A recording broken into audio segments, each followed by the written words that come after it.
प्यारे छात्रों नमस्कार। डॉक्टर प्रदीप आचार्य। आप सबने दूरदर्शन पर देखा होगा कक्षा 10वीं का त्रैमासिक परीक्षा का 2022-23 का पेपर सामाजिक विज्ञान का है। शुरू करते हैं। शुरू करने से पहले इस चैनल को सब्सक्राइब करें, दोस्तों को भेजें, टीचर से आग्रह है बच्चों को जरूर भेजें और लाइक जरूर करें। पहला क्वेश्चन, निम्नलिखित में से आरक्षित वनों का सर्वाधिक क्षेत्र किस राज्य में? लॉजिकल आंसर, राजस्थान तो हो ही नहीं सकता, वन यहाँ पर ना के बराबर है। पंजाब एक कृषि क्षेत्र है तो ये हो नहीं सकता। उड़ीसा तटीय क्षेत्र है तो ये भी नहीं है। मध्य प्रदेश इसका आंसर। याद रखिए आरक्षित वनों का सर्वाधिक इसी क्षेत्र में है।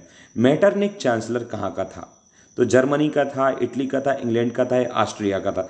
ऑस्ट्रिया का था। ऑस्ट्रिया एक देश है जबकि ऑस्ट्रेलिया एक महाद्वीप है, तो ऑस्ट्रिया याद रखिएगा। अगला क्वेश्चन, एशिया एक महाद्वीप है। एशिया को यूरोप और उत्तरी अफ्रीका से जोड़ने वाले मार्ग को, एशिया को किससे जोड़ता है? यूरोप से जोड़ता है। और उत्तरी अफ्रीका से जोड़ने वाले मार्ग को किस नाम से जाना जाता है? तो बहुत सारे मार्ग हैं, समुद्री मार्ग हैं, तो इसमें जो सिल्क जो मार्ग है वो एशिया महाद्वीप को यूरोप और उत्तरी अफ्रीका से जोड़ता है। अगला क्वेश्चन, संविधान की व्याख्या करने का अधिकार, यानी जो संविधान है उसके अनुच्छेद हैं उनके अंदर जो कंडिकाएं लिखी गई उनकी व्याख्या करने का अधिकार प्रधानमंत्री को नहीं है। वो व्याख्या नहीं कर सकता है पर आधिकारिक तौर पर नहीं। राष्ट्रपति भी नहीं, कानून मंत्री भी नहीं, न्यायालय को अधिकार है, वो इनकी व्याख्या करके डिसीजंस देते हैं। अगला क्वेश्चन, सार्वजनिक उद्यम का स्वामित्व निम्नलिखित में से किसके पास होता है? सार्वजनिक उद्यम का स्वामित्व की बात हो रही, तो इसका स्वामित्व होता है, इसकी पूरी की पूरी इक्विटी जो होती है वो सरकार के पास होती है, एक तरह से जनता के पास ही। अगला देखते हैं, स्व सहायता समूह में बचत और ऋण संबंधी अधिकतर निर्णय लिए जाते हैं किसके द्वारा? सदस्यों के द्वारा लिए जाते हैं। नेक्स्ट क्वेश्चन देखते हैं, हौज खास। ये हौज खास कहाँ है, कैसा है, इससे संबंधित क्वेश्चन है। हौज खास अजमेर राजस्थान से संबंधित है। तो इसका निर्माण किसने कराया था? एक अरबी आक्रमणकारी अलाउद्दीन खिलजी, इसका आंसर हो जाएगा। नूडल्स खाने में बहुत सारे लोग आजकल खाने लगे। नूडल्स खालिस्तान राष्ट्र से पश्चिम देशों में पहुँचे। किस देश से वो पश्चिम देशों में पहुँच गए? आजकल भारत में भी प्रयोग होता है। तो नूडल्स मूलतः चाइनीज़ फूड है और ये चाइना से होते हुए पश्चिमी देशों में पहुँच गया, अब तो भारत में भी आ गया है। सत्ता की साझेदारी खालिस्तान की आत्मा है। सत्ता की साझेदारी लोकतंत्र की आत्मा है। नेक्स्ट क्वेश्चन, भारत में मानव विकास रिपोर्ट खालिस्तान राज्य ने सबसे पहले जारी की। खालिस्तान राज्य ने सबसे पहले जारी की। किस राज्य ने जारी की, ये मुझे डाउट लग रहा है, इसे देखना होगा। बाकी ये जारी कौन करता है? तो UNDP। ठीक है। अगला क्वेश्चन देखते हैं, छिपी बेरोजगारी खालिस्तान सत्ता में पाई जाती है। छिपी बेरोजगारी कृषि और जो प्राथमिक क्षेत्र होते हैं उनमें पाई जाती है। खालिस्तान केंद्रीय सरकार की तरफ से करेंसी जारी करता है। तो RBI, जैसे RBI के गवर्नर साइन करते हैं, बहुत महीनों पहले रघुराम राजन थे, फिर उदित पटेल थे, फिर अभी शक्तिकांत दास हैं RBI के गवर्नर, तो वही जारी करता है। क्वेश्चन 3 नंबर है, उसकी जोड़ियाँ मिलानी है। तो आइए देखते हैं।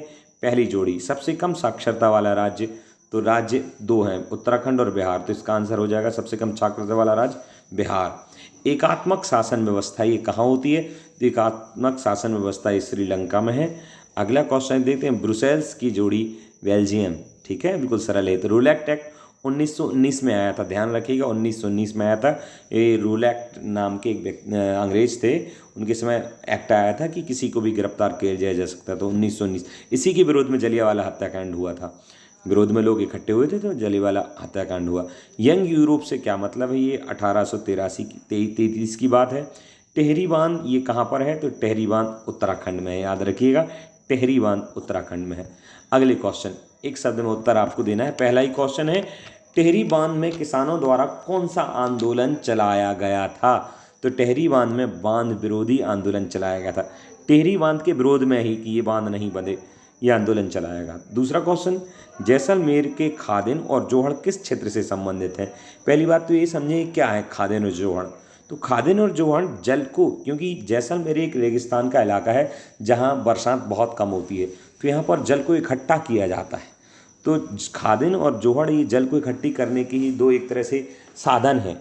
तो जो जोहड़ है वो तालाब सरोवर है, बड़े रूप में होता है, और खादिन जो छोटे से एरिया में नहर आदि बना के किया जाए वो खादिन कहलाएगा।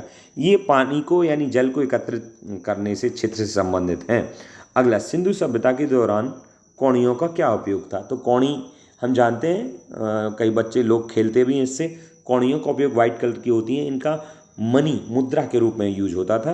बेल्जियम में मुख्य रूप से कौन सी भाषा बोली जाती है? तो बेल्जियम में मुख्य रूप से तो डच, आपको ध्यान होगा गोवा के पास डच लोग आए हुए थे। डच, फ्रेंच भी बोली जाती है और जर्मनी, 1% जर्मनी बोली जाती है, बाकी डच और फ्रेंच, डच सबसे ज़्यादा। अगला क्वेश्चन है, मानव विकास सूचकांक कौन सी संस्था जारी करता है? अभी मैंने बताया था यूएनडीपी।